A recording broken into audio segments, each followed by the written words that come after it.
अस्सलामुअलैकुम dear viewers, आप देख रहे हैं सिंधी टीचर।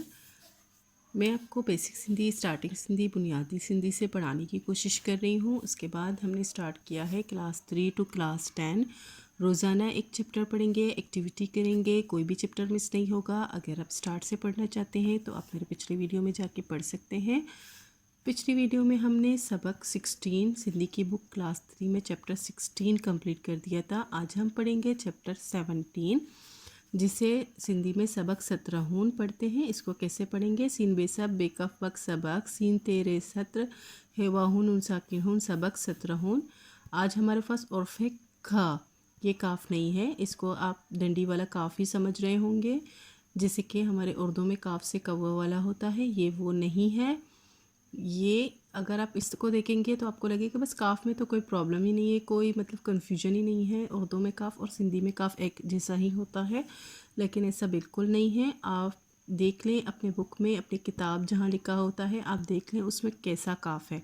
वही काफ डंडी वाले काफ की जगह इस्तेमाल होता है, जो हम चैप्टर 15 में पढ़ा चुके हैं, चैप्टर 16 में। तो वो वाला काफ है, जबकि ये है खा। ये काफ नहीं है, ये है खा। हमें जहाँ भी काफ के बाद है की ज़रूरत पड़ेगी तो हम इस तरह से लिखेंगे उर्दू में, लेकिन हम सिंधी में सिर्फ ये लिखेंगे। और आप इसको इस तरह से पढ़ सकते हैं, काफ है अलिफ खा। आइए कुछ पढ़ते हैं। है ये ईहो खम्ब आही, इसको कैसे पढ़ेंगे? है ये ही अमज़ा पेश ओ, ई ओ, ख ज़बर ख, नून बे न बे पेश बो, कम्ब अलिमत आ, है ये ही आही, ईहो कम्ब आही। कम्ब कहते हैं इस परिंदे के पर को, जो परिंदे से जुदा होता है। उसको लोग पहले ज़माने में जब कलम नहीं होता था तो उसको कलम के हिसाब से इस्तेमाल करते थे, कलम की जगह।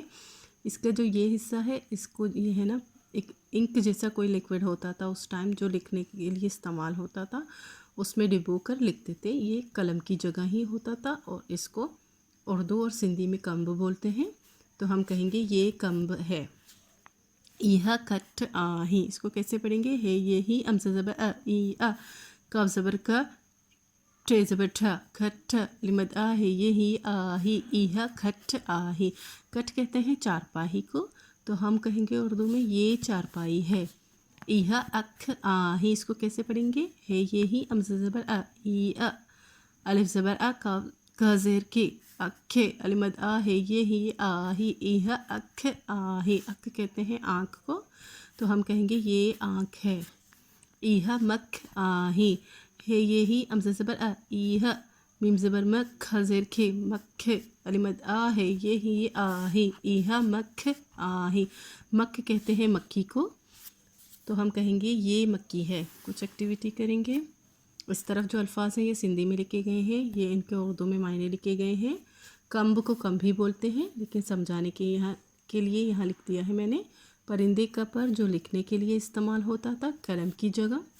कठ मतलब चारपाही, अख मतलब आँख, मख मतलब मक्की, ईहा या ईहो का मतलब होता है ये, आही का मतलब होता है बड़ी ये है।